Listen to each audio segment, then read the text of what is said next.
continues with a special edition here of The Legends. The Legends episode 2 tonight. I'll have Coach Evans on in just a moment.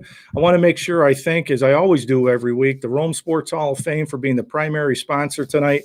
You can check their Facebook page out at the Rome Sports Hall of Fame and Museum.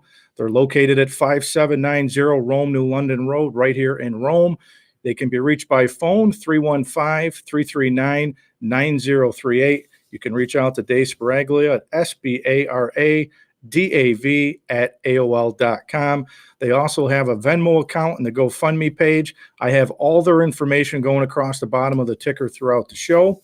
So if you have any of the information, you can grab it right on the show tonight.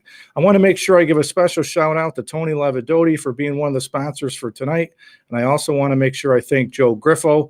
And I want to give a special shout out to Bob Gula and Don's Ford. Make sure I get this out here for Bobby tonight. Bob Gula at Don's Ford and BMW of Utica with all new Fords and BMWs. They have a large selection of used cars, trucks, and SUVs of all makes and models.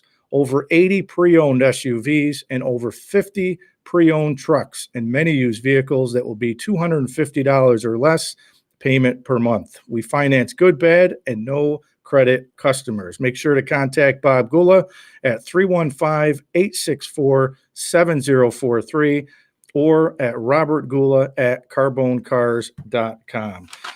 I know tonight's show, if you're just tuning in for the first time, we'll run the Legends show for the next couple months through April. It's an interactive show, so if you're listening to me on YouTube or Facebook, just put your questions or comments in there, and I'll do the best I can to bring as many over to the broadcast as I can. So without further ado, let me bring him on to the broadcast. He'll be on here in just a moment. There you are, Coach. How are you? Well, I'm doing well. Thank you, Rock. Good to have you on here. Well, thank you very much for the invitation. I listened the last week to Coach Davis. He did an outstanding job. He's a tough one to follow. Well, Coach, I got to say, and I can't see in front of you, but you either have a napkin or a notebook of notes in front of you, or you're probably upset because I didn't give you any agenda. I gave you no questions, no anything, and you always have to prepare. So do you have anything written down in front of you? Well, I'm at my island in my kitchen, and you can tell Coach Kenny, who probably told you about this, that, yes, I've got my notes. Well, I was going to say, you can't be anywhere without notes in front of you. But if you caught the end of Coach Davis last week, I said to people all last week and this week, this is the first time. I mean, I usually have you on the radio for like 10, 15 minutes, but I get you one-on-one for almost a full hour tonight. Well, this should be fun. I don't know if I'm nervous or I'm more scared to ask you some questions. Rock, it was like having you up the bat with a man on third in the last inning with 2 outs. How do you think I feel? Coach, I led the team in hitting. I hit 595 for you, but we lost one game, so I never got to live that down. Most of your teams are undefeated. You didn't want to lose, Rock. No. Well, Coach, let's get right into some stuff here. And again, I don't have any particular order. If we go different places, we go that way. So, Coach, I always wanted to ask you the question of how you got involved in coaching. Well, I'm from a sports family. My father was a coach. My uncle was a coach. My dad coached SAA back in the mid-30s. He had a very good basketball team.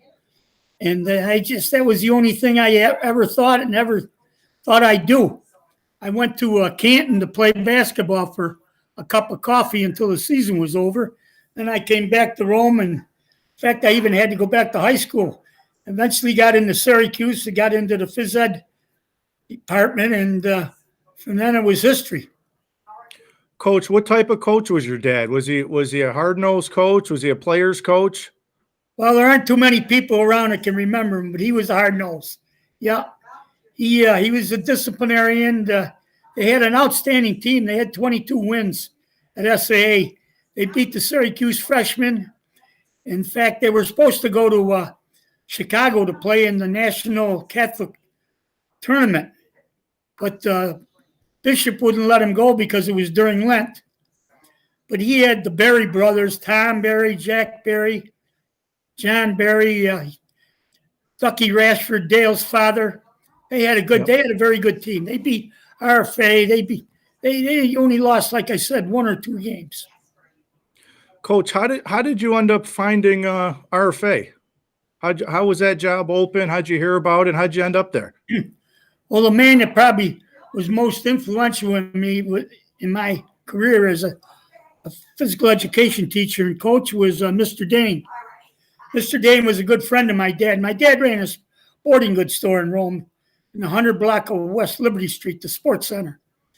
Okay. And Mr. Dane, they bought a lot of equipment from us and everything. And my first job was at Chittenango. I took Phil Gordon's place there at Chittenango in the elementary school, in Bridgeport and Chittenango Station. I didn't do any coaching. And then this job opened up, and Mr. Dane asked me if I would be interested in teaching physical education and coaching the freshman team, and I said I'd love to. So that's how it started. And was it 30 years, coach? You were the head coach at RFA? 22 in basketball. 22 in hoops. Now you've coached a lot of good teams, and I've had a lot of people tonight reach out to me about what year's teams were what. But was it the 72-73 team that won the championship and finished 21-2? No, 73-74. And you were 21-2? Yes. That was in fact, that was the only Section 3 championship team we've had in basketball. And coach, when you were there, I know everybody always talks about, and I remember being a little kid coming to a lot of the games, when you guys started, the Globetrotter stuff, the bands, and I always tell Coach Medicis, your games were the most packed high school basketball game that I'd ever been to. Where'd that come from? Well, when I took over in 1970, I had two kids or three kids really, that were like my sons, Anthony Ortolano, Robert Dixon, and Bobby Vero. They were seniors, juniors. Bobby was a senior. The other two were juniors. I said, we got to do something to get some excitement here. So I had went to the NIT that year, and I watched Tennessee play.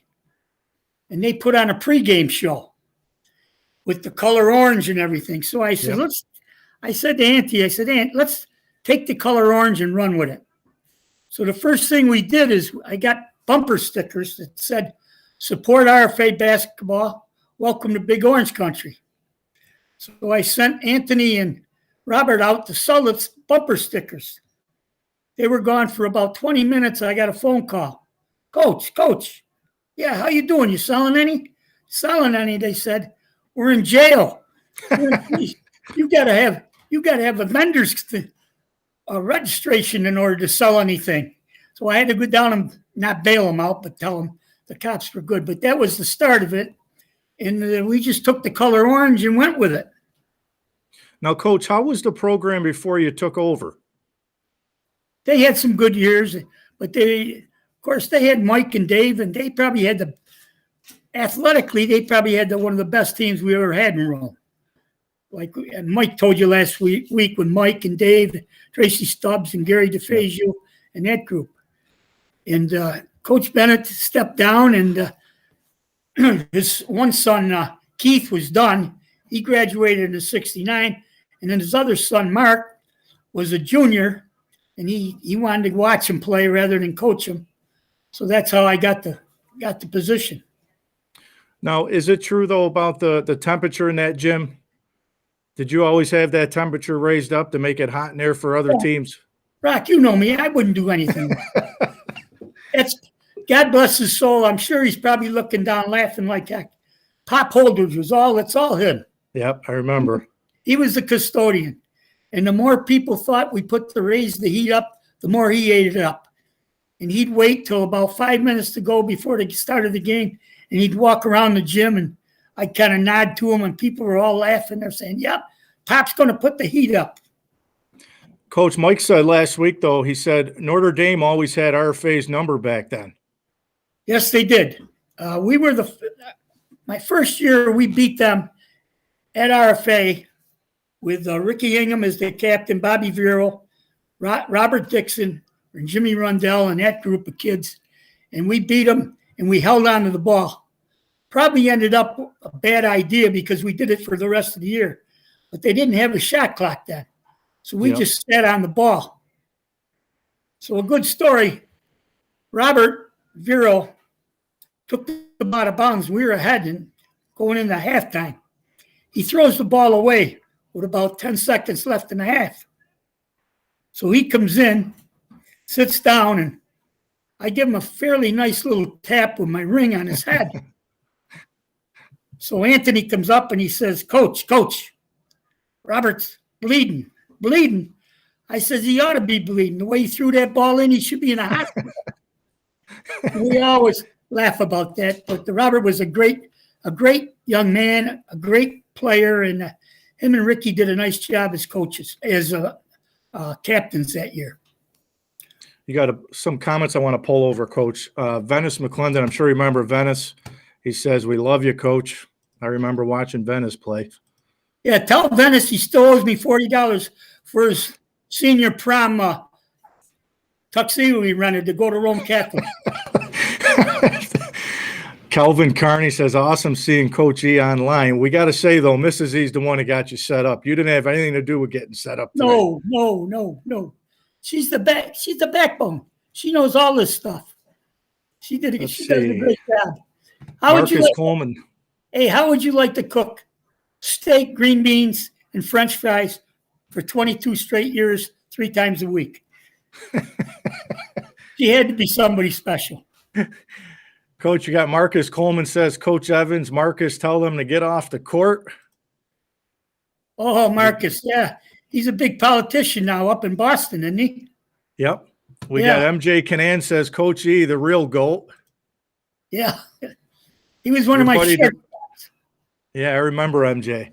Yeah. Demetrios, your buddy up at Dippin'. Oh, boy, Coach E's the man. Yeah, tell him I got some more golf clubs for him. Coach, my sister says, and I gotta kind of bust you on this a little bit. She says, since I've coached at Camden, I always remember the advice Coach Evans told me. He said, always tell the media, what do you see here, that your team will be competitive. Never tell them that you have a great team. So needless to say, that's what I say every year. Well, that's good. You get off the hook that way. They can't come back and say, you said we were going to have a great team. Well, she always says that. But Coach, you've coached so many good athletes, and I still want to stay on the high school piece because I think a lot of people, they know what a great basketball coach you were, but a lot of people say you were a better baseball coach than you were a basketball coach. Now, was it 43 years as the head JV coach? Did I get my math right? 42 years. All right, so you had to correct me. 42 years, and I think I pulled 460 wins. 560, 110, Rock. Jeepers. See, look at that. I knew you'd have the numbers. But let me tell you, I worked for 3 good coaches who gave me the opportunity. They weren't the type of coaches that varsity coaches that took the good players up to the varsity as freshmen or 10th graders and let them sit on the bench. Coach Score, Coach DeCoste, and Coach Cordy, and they left the good players. If they weren't going to play on the varsity, they left them down on the JVs. So I was always blessed with good players. Yeah, and I was telling you when we first came on, but most of your teams are undefeated. I lost one game. We lost the last game of the year. I think we lost to Liverpool, and I think it was 5-2. We were winning 2-0, I think, going into the last inning. But most of your teams either went undefeated or you lost one game. Well, there's a little story behind that. In 1960, what would it be? 66, Mike Davis's team with Jimmy Burns and that group of kids. They went undefeated. And every year when we lost the game, Burnsy used to drive truck for Teals, big 18-wheeler. He'd come by practice with that horn, and he'd blow the horn, and I'd tell the boys, I said, see, boys, you get beaten, I got to listen to that son of a gun come by, blow the horn to tell me that we got beat, and we're still not one of the undefeated teams. So I will say this, though. I do remember our last game was an away game. If we lost, we never stopped at McDonald's. Nope. So we didn't want to lose, but we lost, and you held true. We didn't stop at McDonald's on the way home. Well, a good story with that. That was the rule. If we lost, we didn't stop. I was up in Oswego one year, and we played so bad, and it was so hot. We stopped in front of McDonald's. I told the driver, I says, look, open the door, and as soon as I'm down on the cement, close it. Nobody gets out. I went in, got myself a Coke, and came back and sat down and drank my Coke. And I let the rest of them sit there for an hour's ride. We didn't lose after that either. Of course, We had some. I had Roy Austin with me, and Yep, Roy yep. he used to have $2.10, and he knew exactly what he was going to get at McDonald's. So if we lost, he knew we weren't going to stop. So that used to really piss him off. Yeah, we always had a good time with him. He was one of a kind, boy. That's a story in itself. Coach Scork got me on Roy. He says, I got a manager for you this year. I said, who is it? He says, Roy Austin. Roy, what's he going to do? Oh, don't worry. I said, he won't last a week. First game at Proctor. There was a play. I go out and start yelling at the umpire. I look next to me, and here's Roy. He's yelling. I go, what are you doing? He says, I'm the manager. I says, yeah, you're the manager. You can charge your bats, foul balls, and picking up the water cooler after the game. No, you said I was manager. I said 2 weeks. It was 22 years. God bless. Miss him, boy. He was one of a kind. Great personality. Oh, he was beautiful. I used to tell him, I'll fire you if we lose a foul ball, Roy, you're done. That's it. You're done. So he chased foul balls. I'd see him over Coach Mize's house crawling underneath the bushes looking. So the best one was his father was an umpire. So I says, Roy, you're captain tonight. What? I says, you're captain. So we walk up to the home plate. Here comes the coach from the other team. The old man goes to me. He says, Coach, what are you doing? He says, Roy's captain. Roy's captain. I says, what am I going to do? Introduce the captain for today, Roy Austin, and my name's Roy Austin? I said, don't worry, the coach won't know. Yeah, you can't do this to me. I kept him out there. The old man, he was fit to be tied. He says, you're doing it to me again. Coach, now you coached basketball and baseball for a long time. I obviously everybody says you were a basketball guy first and baseball. Do you think you were better at either one? Would you say you're a better basketball coach or a baseball? No, I just love to coach. I love to teach physical education. I just loved it. Didn't make any difference to me. The baseball, I coached the baseball like I did the basketball. I went to practice every day. I was prepared. We had, 15, 20-minute drills and moved from one thing to another. And I was blessed with great baseball players. Basketball, the competition was tougher. I was coaching JV baseball. A lot of teams, like I said, they had good 10th grade players. They moved into the varsity. I wasn't dumb. I knew that. Our 10th graders played JVs. So I had an advantage. But the basketball was my goal, love.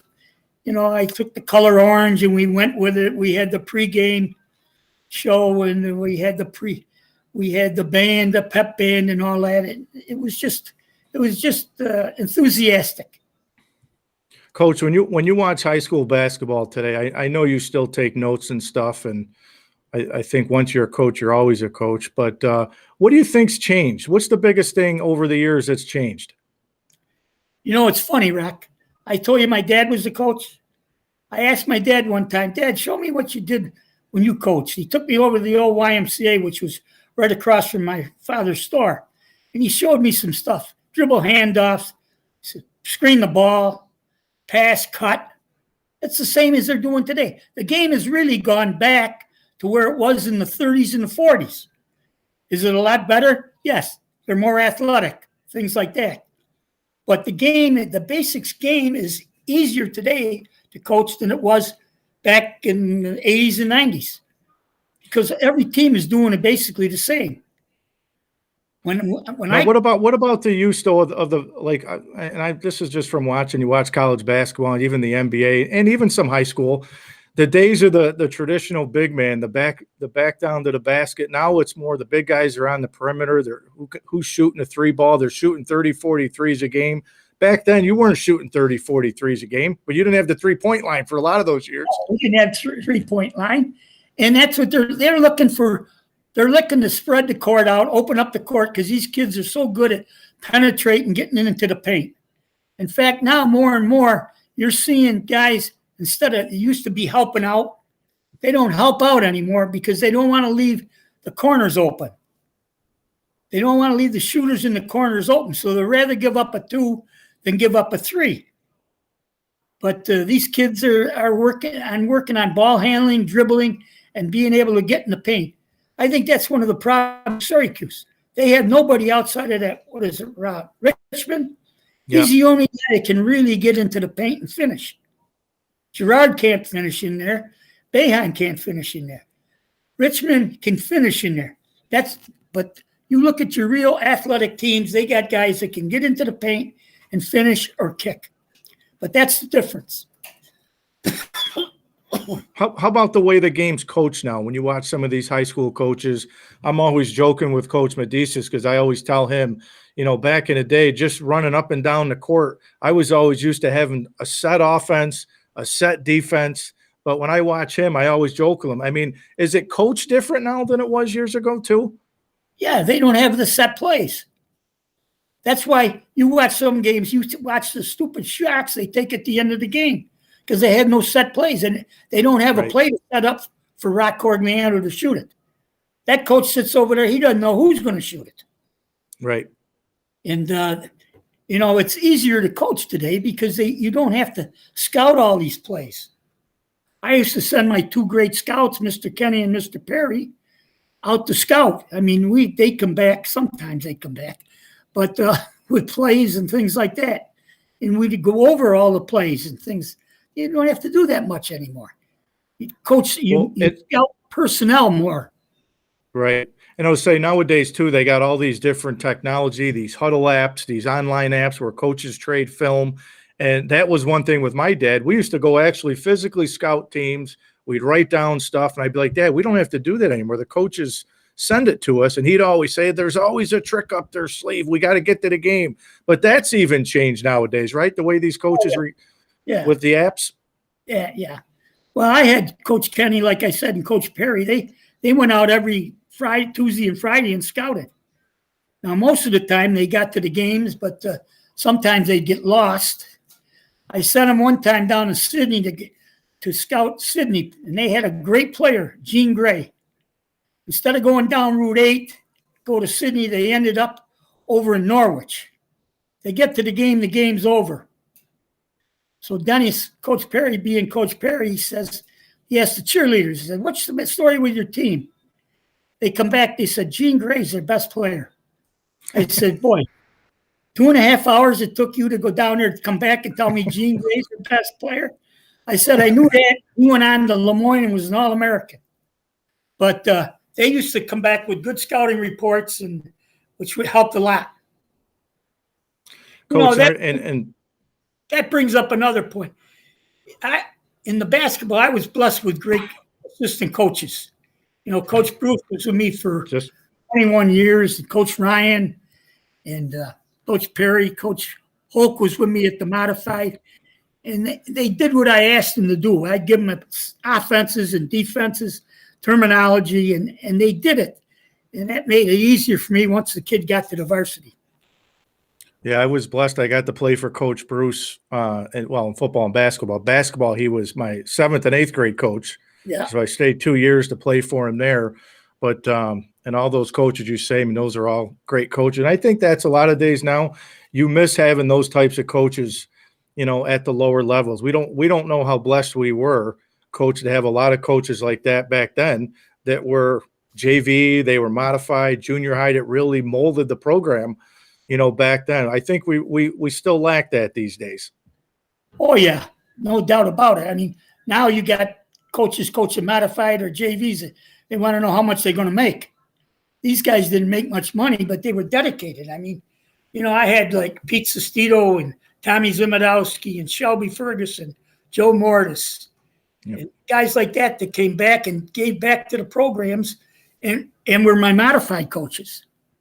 And Coach, I got a bunch of comments I want to bring over some here.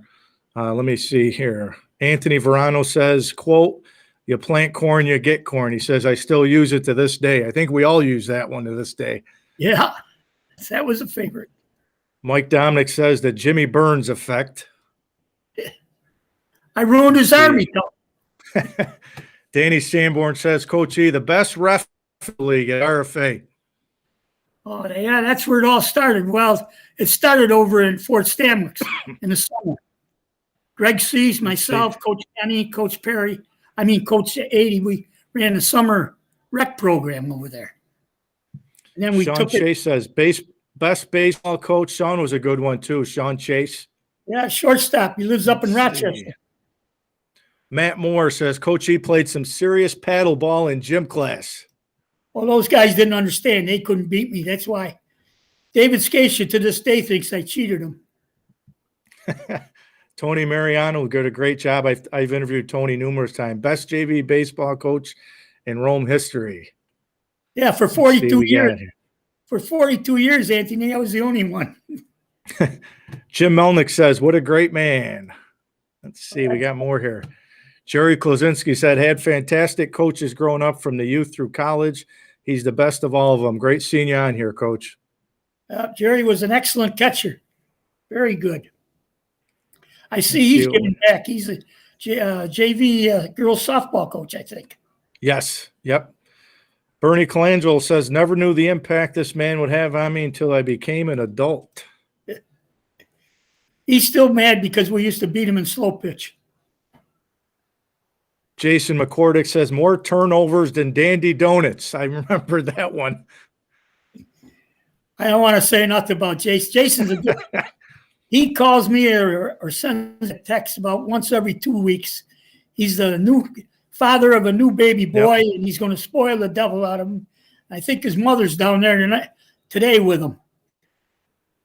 Thanks for the kind words, Jason. I appreciate it.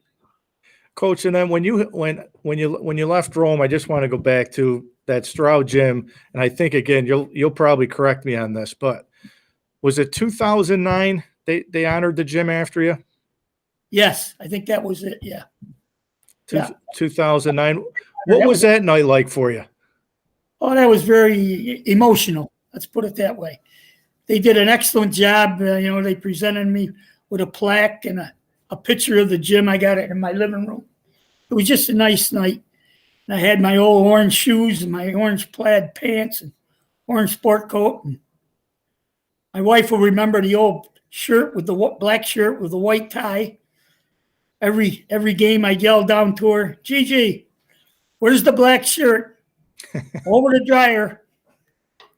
I had to say that before Tommy Campos said something about it.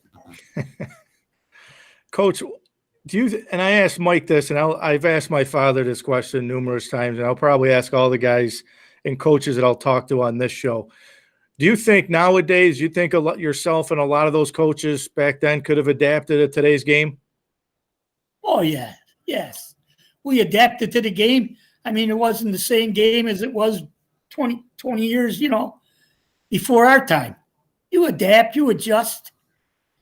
Kids, I listen to this. Kids have changed. Nah, kids haven't changed. You know what? We as parents have changed. It makes me sick to my stomach when growing up people say kids have changed. Kids don't know anything about anything. We've changed as adults. We've demanded less of kids. We expect less of kids.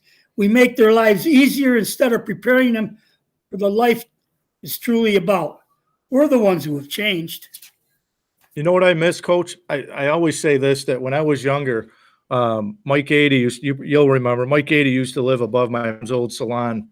And when we used to live next door on Washington Street, when Brian would be over there, we'd be outside throwing the baseball in the front yard. We'd be outside shooting baskets. Wintertime, we'd take a shovel and shovel the free throw line and shoot foul shots.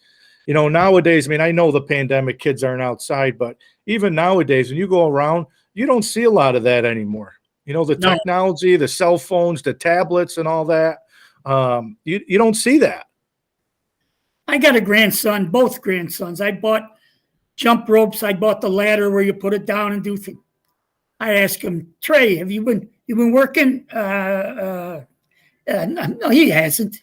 And then when they come time to make the team, and if they don't make the team, I'll tell them, the other kid was working while you were out doing your whatever, that phone thing they got. Smartphone or whatever. Yep. My wife just said I'm going to be in trouble. Coach, I got a couple more. This is a great one here. John Brody says, "You want sympathy, get a puppy. Great coach, great motivator. Thanks for all you did." I remember that quote. That's a good one. Rock, I remember you, Rock. Well, you were the 2-glove player, remember? I had more than 2. Every inning, depending on who the batter was, you'd change gloves. You had a bigger glove, a smaller glove. And your grandmother used to say over there, "And don't you yell at my Rocky." She always stood up for me no matter what. I could do no wrong in my grandma's eyes. Oh, Carl, Coach Manganero says, loved running the deuce for JV baseball around Geyer Field. Oh, yeah, Right. That was tradition. Then I laughed. Sometimes the snowbanks were so high, At first, I used to just let them run. Then I noticed one time, I says, Jesus, I got more kids than that. So I used to go around the opposite way, because they'd go around and they'd stay behind the snowbanks, and then on the second lap, they jump in line. So I'd go around the other way and I'd catch them. So I made them do another one. And Coach, when you left RFA, I want to get into some Hamilton College. I know you're still good friends with Coach Murph, and Coach Murph has been on the Saturday morning radio show with me a few times, and I'm probably due to get him back. But now you're going to correct me here again. Was it 11 seasons? Yeah, it was. I think it was 94 to 205. Of course, I spent a year with him at SUNY Tech too. Yep. It's his second year at SUNY Tech. I worked with him.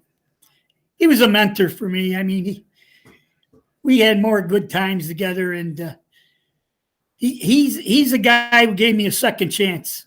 I lost the job here at Rome. I would probably still been here, if it wasn't for some situations that came up. But he called me up. He said, "Hey, how about coming over here? When? I'll be right there now." So I went there, and it was a great experience. I went to California twice. I went to St. Louis, to Florida, twice to Australia. And he was just great. He let us coach, and he's one of those coaches that you don't say too much during the game, but during practice, it was all yours. He'd just sit there and listen. In fact, we had a couple of good stories. Terry Pazder was refereeing one of the games, and Terry made a couple bad calls, according to Coach Murphy. Coach looked at me. He says, That's your boy out there, blowing that goddamn whistle like that." He says, "He's terrible." So naturally, I'm sitting there. I laugh.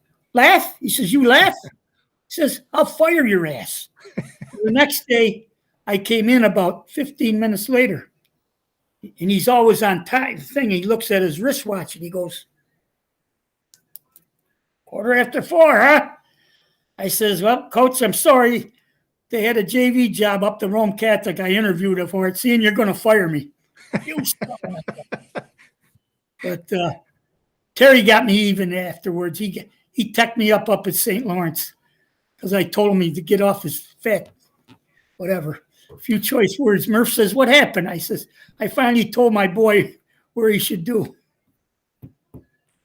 But, Coach, what was the toughest part when and obviously I think everybody in Rome would agree, you still should have been the head coach. And that's one of the things I can honestly say is that I played baseball for you, but I would have loved to play basketball for you, even though I would have probably got yelled at more in basketball than I did in baseball with you. What was the toughest part leaving RFA, not the way you wanted to leave, and obviously then going to the college game? Because you had to make that transition. The coach at Hamilton College, it was just, those kids were just great. When I just got over that COVID-19, and I had the pneumonia, and I got 275 letters, and a lot of them were from Hamilton, and they sent me what's the steak? What's the steak?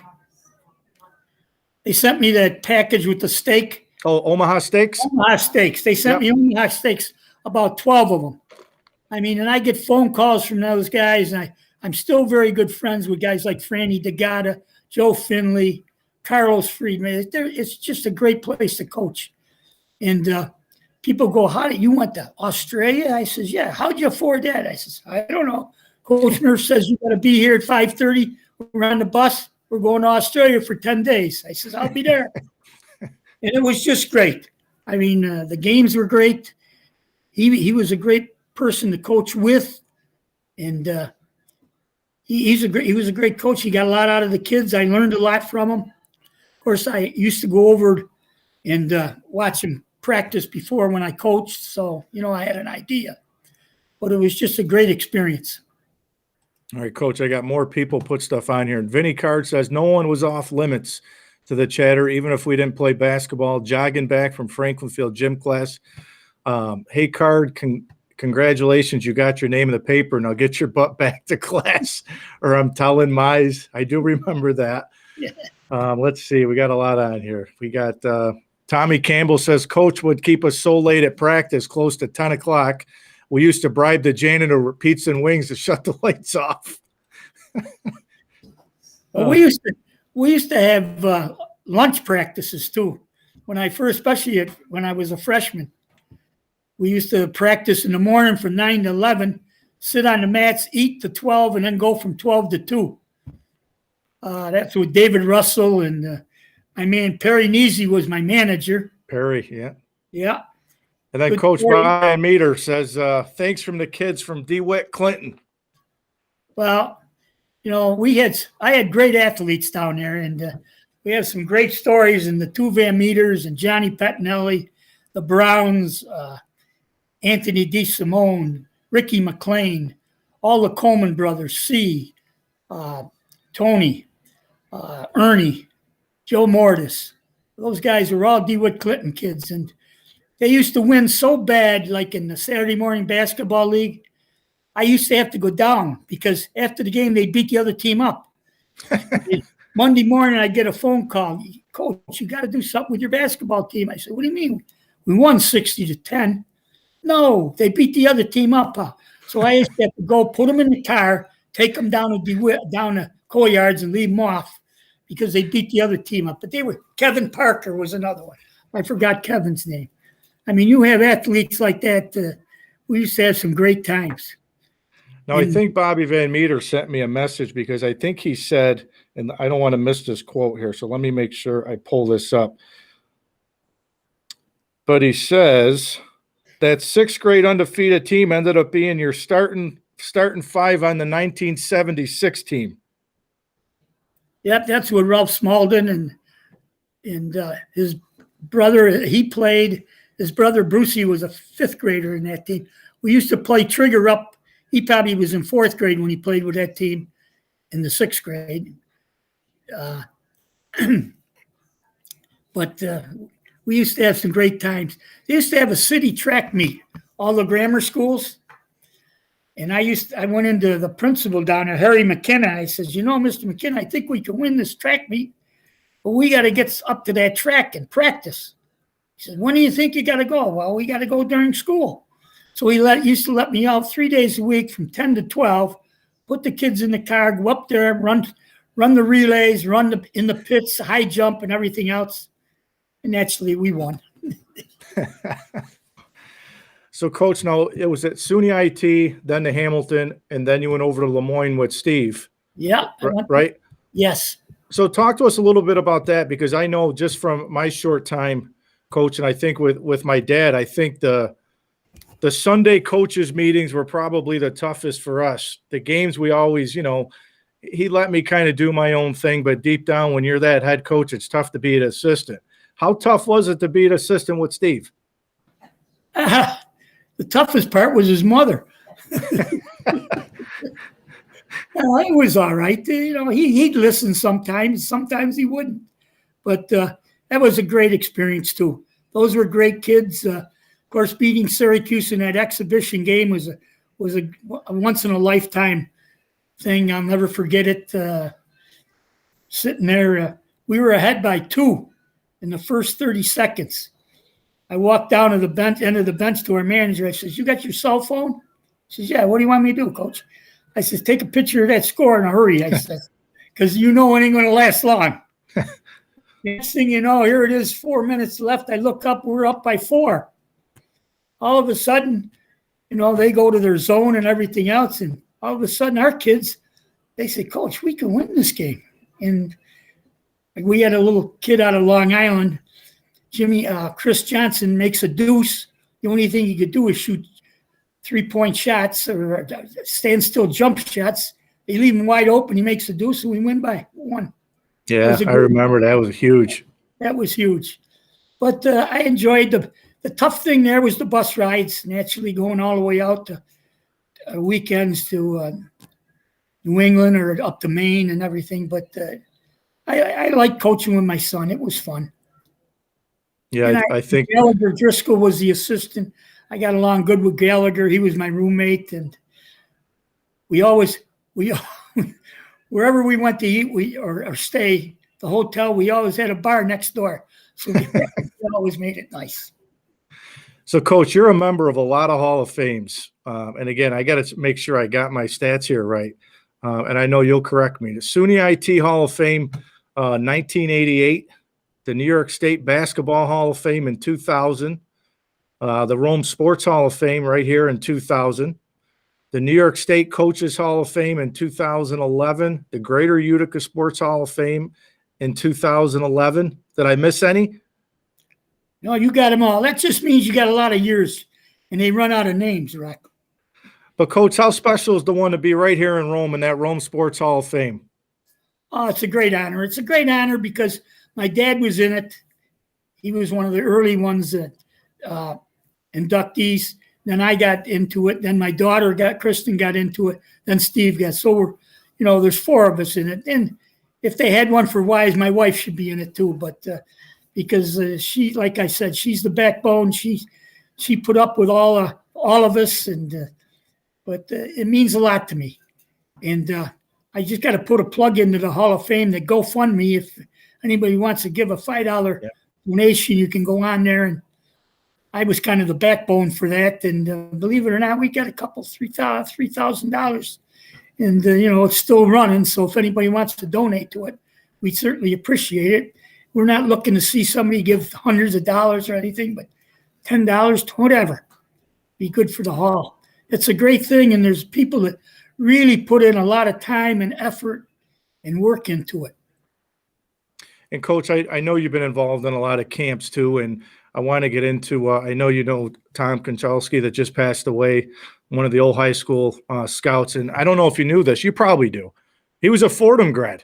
Yeah, did you know he was a Fordham grad? Yes, he was. Yes, I did. He was a good friend of mine. We used to call him the glider. And they had 2 articles this week in the New York Post about him.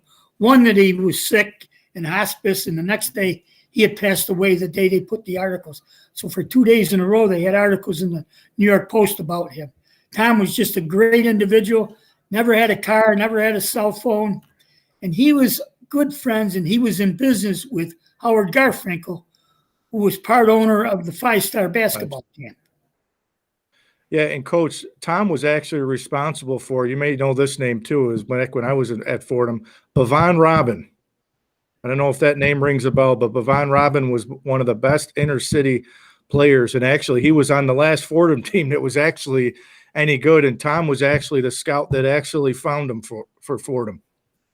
His name might have been mentioned in the article. Was he still close friends with Yeah. Tom? Yes, yep. His name was mentioned in the article. But you would see him everywhere, at the Empire State Games, at the National Sports Festival, at the Olympics. He would be all over. And like I said, he never drove a car. And he'd just fly, or he'd get friends to give him rides. And what he did was he just evaluated talent, and coaches would buy his service. He was in business with Garf. Him and Garf ran the HBC report until the NCAA got involved, and they thought Garf was getting an advantage because of his basketball camp. He'd invite the best players, and Tom would evaluate them, and they thought there was an advantage there. So they put a rule in: you couldn't run a service and have a camp. So Garf, so-called, quote unquote, sold the service to Tom, and Tom took the service over. Well, Coach, I remember because you took me up in the van to the 5-star camp a couple of years, and I remember going up there and listening to I think Hubie Brown was one of the guys that spoke, Oh, yeah. and to this day I still say Hubie Brown gave the best talk that I've heard to this day. Oh, yeah. He was phenomenal. Well, good story with Hubie Brown is Hubie Brown started coaching at St. Mary's of Little Falls. And in about 1953, they came up and played SAA at the old YMCA in Rome. And Hubie was still Hubie when he started. That if you ever saw him coach afterwards, and he had the towel, he'd be, Yep. And he was like that. And I sat right behind him, and I said, "Geez, this guy, he's wacky." Of course, I was wacky too. So and I didn't know at the time. I was only like 16 years old. But Hubie Brown started coaching at St. Mary's of Little Falls in about 1953.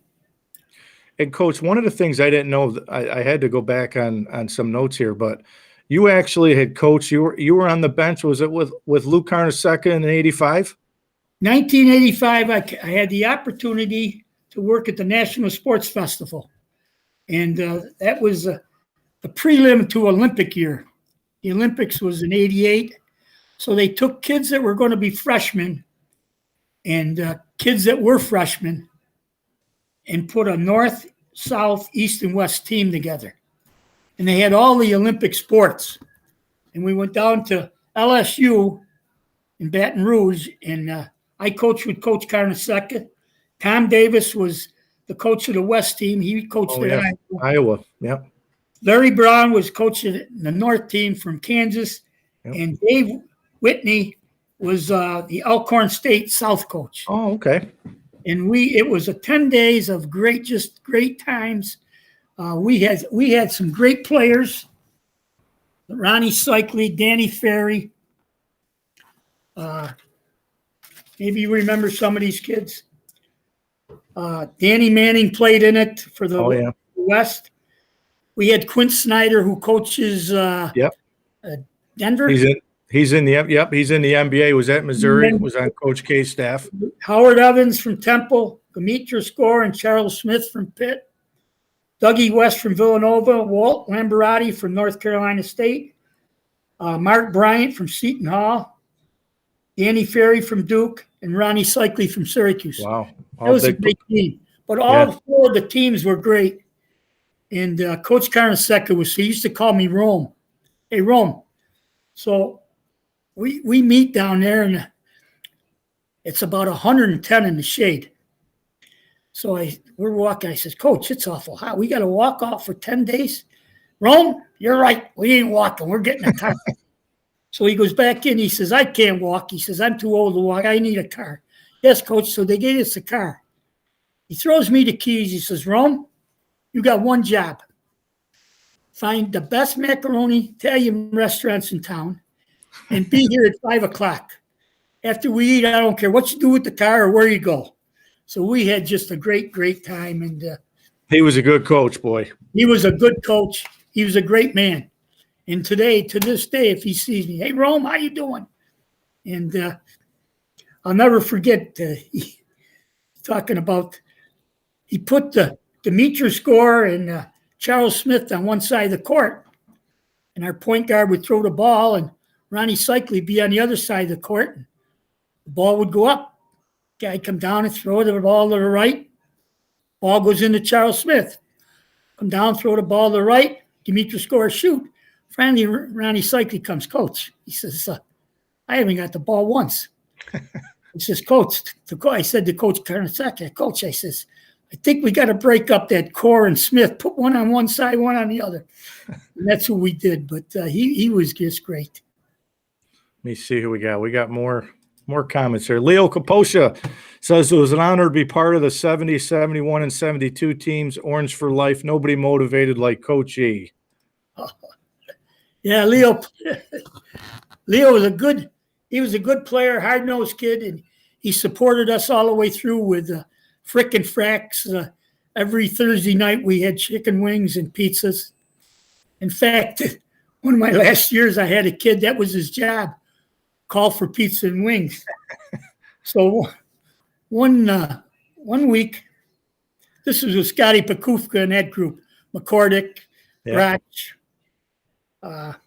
Kelvin, Kelvin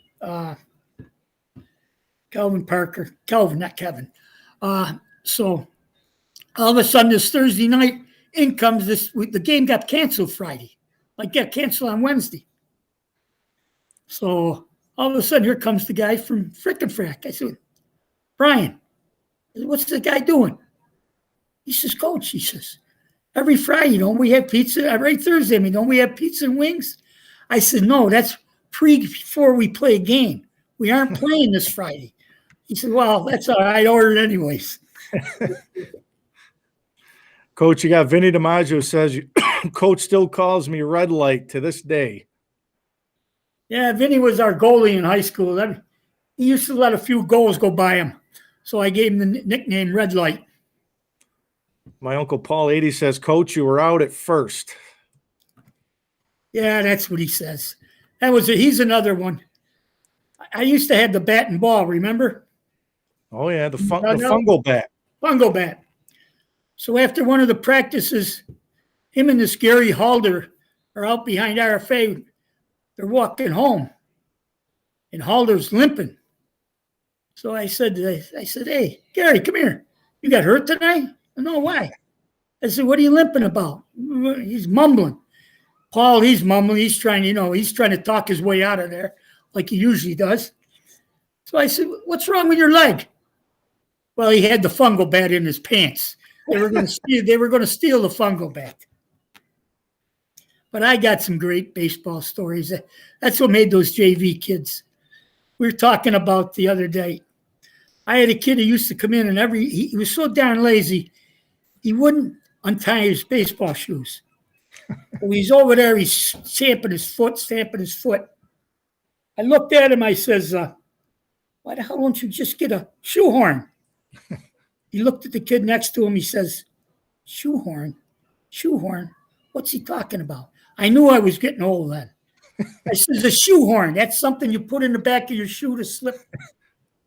He didn't have a clue what the shoehorn meant.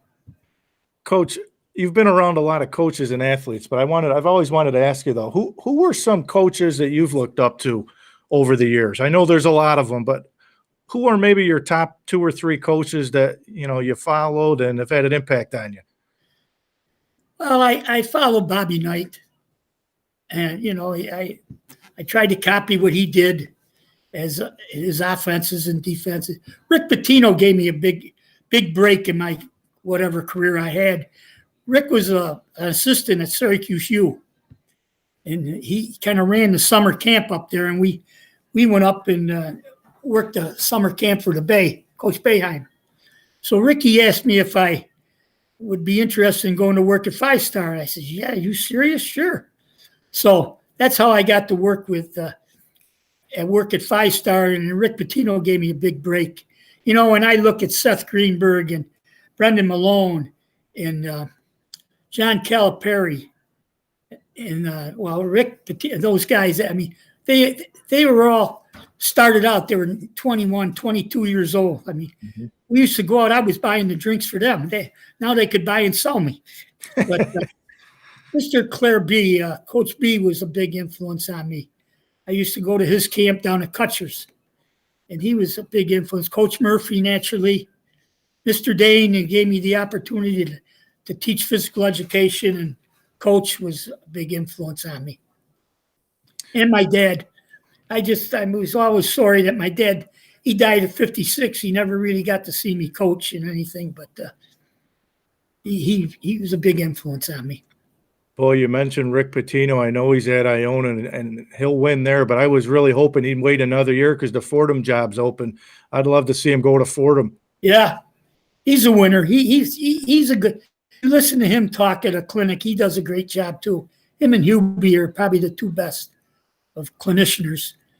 And I used to go to camps. I used to go to clinics all over. And till this day, I sit there and watch games.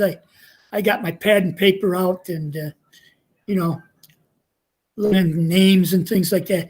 I see your boys, you got 3 All-Americans. You still won't win. You can't beat Baylor because you're not athletic enough. They didn't want to play the Zags. Hey, but listen, in all honesty, though, because you've seen Gonzaga play in person, right? Yeah, yes. How good of a coach is Mark Few, though? Mark Few's a great coach. He's a great recruiter. He's one of those guys who went to, he kind of got into that Australian scene with the foreign kids. Yep. But when we went down to Australia, the head of the basketball down there, we met with him because we stayed in Melbourne, and we played 7 games down there. And we met with him one year, and he told us, he says, because down there you can have 2 Americans on your team in the pro league. And that was why we went down there. It was nice because it was there like the winter or the spring. So their seasons were just finishing up. So when you went to play a game down there, the team was good. It wasn't a bunch of guys like the YMCA. Here comes these kids from Hamilton College and from the States. They were good teams.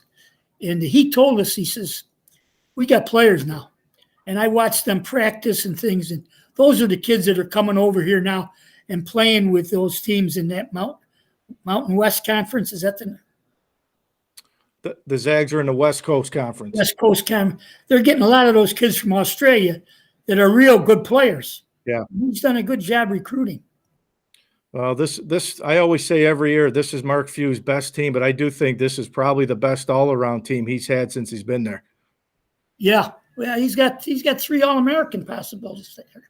But you're right. You know who they run into every year that always gives them a game, because you mentioned the athletic part? Florida State. And Florida State's always athletic. They're long. Yep.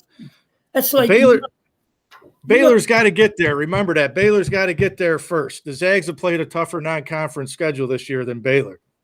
I don't know. You play in that SEC. That's a tough conference. No, it is. Coach, I want to ask you a few last things, and then I want to wrap it up. But there's so many comments. You're going to have Mrs. E get on Facebook and read through them. A lot of nice comments from a lot of good people. But one of the quotes I'll always remember, when I heard you speak for the first time, and I heard you speak at the Hamilton College camp, you always used to say, listen to your message, not the delivery. Right. Talk to us about that. Well, I was a yeller and screamer, right? And that's what I used to tell the kids. Don't listen to what I'm trying to tell you, not how I'm trying to tell you. And that's basically what it meant. That my screaming had nothing to do with the message that I was trying to deliver. And I yelled like that, and the kids, I think you kids understood it. I mean, you heard it in practice, you heard it in games. I didn't ever pull any punches. In fact, funny story, Coach Bruce will love this one. When things weren't going so good for me at RFA, the superintendent and his wife came to the game, and they sat right behind my bench. And we were playing, and I was trying to be good, real good. Coach Bruce says, you're doing good, doing good. So finally something went wrong, and that was it. I went after the young referee, and he's pulling my coat. My wife is across the way yelling, sit down, sit down. And he's pulling on my coat. He says, the boss is right behind me. Finally, I turned to him. I says, look, I don't care where the boss is. He come in here to see the show. I says, I might as well give it to him. And that was the end of it. Coach, when you look back now and you look back on your entire career, would you go back and do anything different now? Knowing what you know now, would you have done anything different? Well, maybe I would have tried to get into college coaching as a head coach. I had to do it again, but not really. I love this city. I love the people in the city. My family was brought up here. My daughter, Kristen, and which I got to mention, it was a gymnast here. She got a scholarship to Oklahoma. She went there and became a guidance counselor, and my son Steve got a great education at Union. And we had a great time, and it was great. I had 3 kids stay with me that played for me, and I enjoyed that. The things I did, I don't think I could have done anywhere else. I mean, you take Anthony Ortolano, who's still one of my close friends, used to spend every Christmas with me shopping. I mean, things like that, you can't really put a price tag on it. Anthony and I would go out Christmas shopping, and I'd look and I said, "What do you think, Ant?" And he'd look and, "How much is that?" I'd say $50. He'd buy it, buy it. He'd always go by the price. And he'd bring me a sausage sandwiches. And to this day, I still get sausage sandwiches every Christmas Eve from his aunt and his sister to this day. So, I mean, things like that. And my daughter, she went through the gymnastics. She got a scholarship to OU.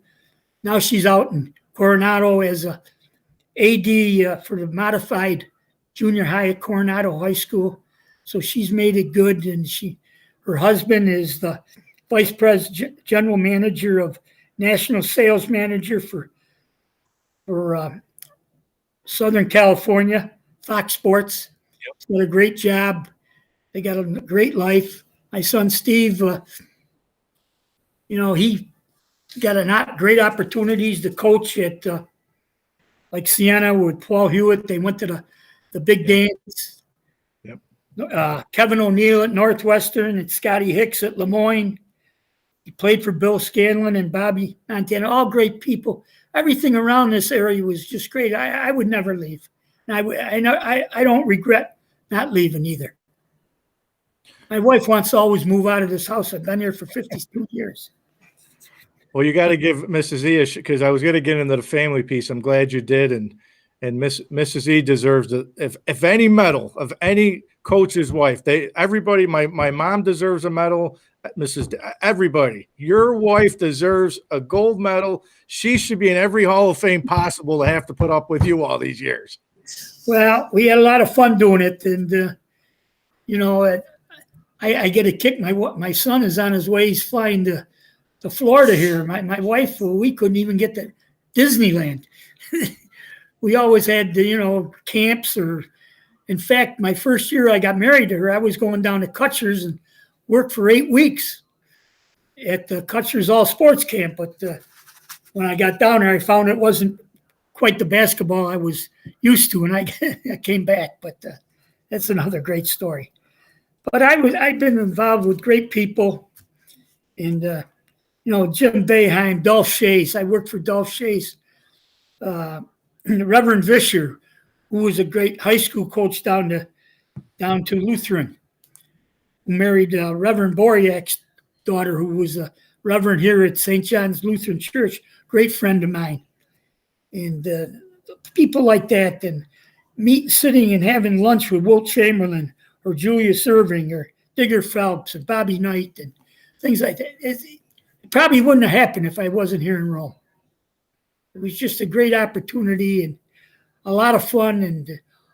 And Coach Stockwell gave me an opportunity here at the end. I just sorry that things didn't work out over at Hamilton. They come up with some idea. They don't want volunteers.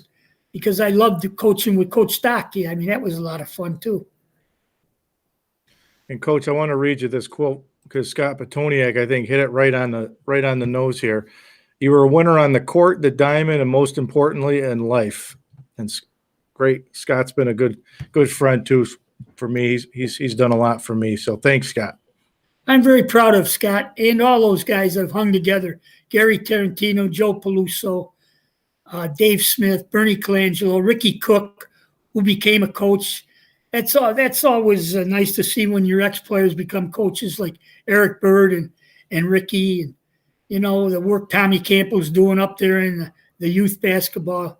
You never mentioned the Fran Allison League, all those people and Coach Manford, and of course his son, the commissioner, yep. Nick Bottini, Carl Eilenberg, Ray Tarkowski, who was how many years my announcer, Dave Bovey, God bless his soul, and Nick Bottini, both doing the clock and the book, and Bobby Evangelist, God bless him, and Eddie O'Brien, all those guys. Carl Eilenberg was my first, yep.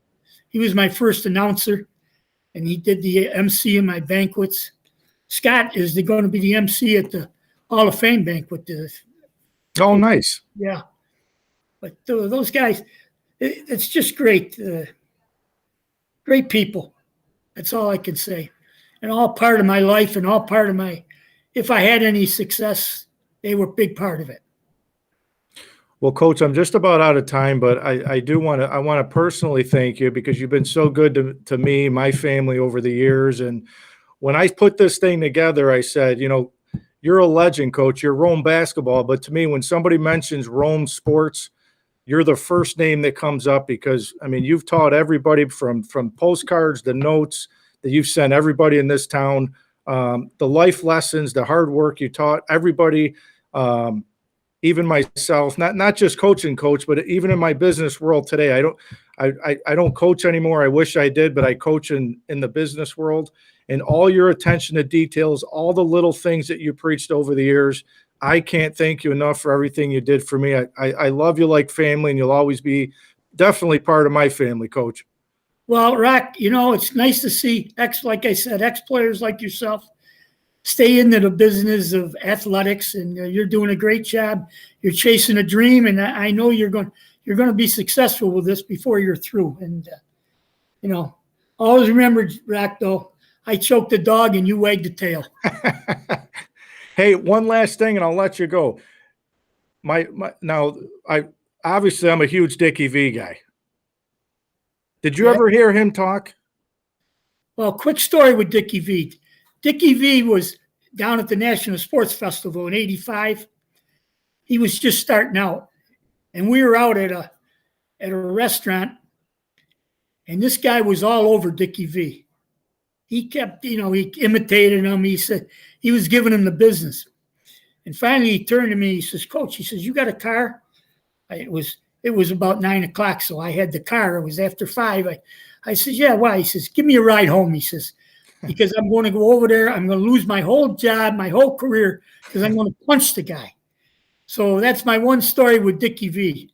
But I've gone at the Final Fours, 42 of them, but I've gone to his, listen to him speak at the Final Fours, 5 stars, and The Rock always had a banquet, and Dickie V was always one of the main speakers. And he does a good job. Great man.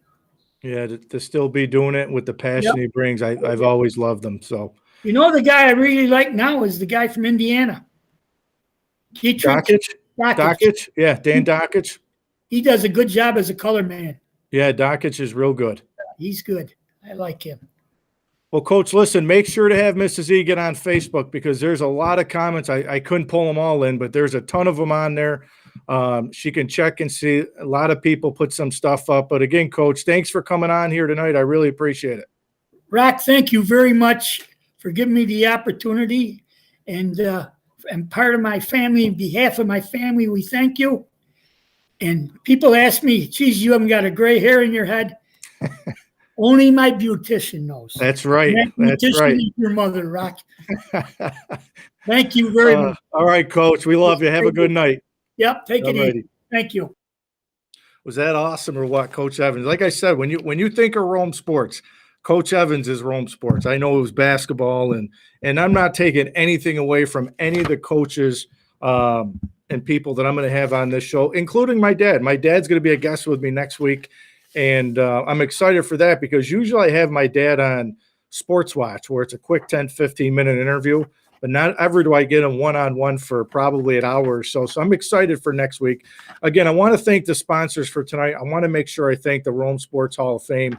Again, they are the prime sponsor for all the shows throughout the month of April. All their information is right on the ticker at the bottom of the screen. I want to thank Joe Griffo. I want to thank Tony Levidotti. And I want to thank Bob Gould. I want to read this for Bobby one more time. He was kind enough to help sponsor tonight's show. Bob Gould at Don's Ford and BMW of Utica with all new Fords and BMWs. They have a large selection of used cars, trucks, SUVs, all makes and models, over 80 pre-owned SUVs and over 50 pre-owned trucks. Many used vehicles that will be $250 or less payment per month. We finance good, bad, and no credit customers. Contact Bob Gula at 315-864-7043. And you could also reach him at Robert Gula at carbonecars.com. So on behalf of myself tonight, I appreciate everybody tuning into the Rock Pile. I'll finish off the month of February. Next week, my dad at 8 o'clock. The following week, Coach Mike 80 will join me right here on the Rock Pile. So on behalf of myself here at the Rock Pile, I always say it, and I'll repeat it again, the Rock Pile is where dreams become reality. We'll see you next week, everybody.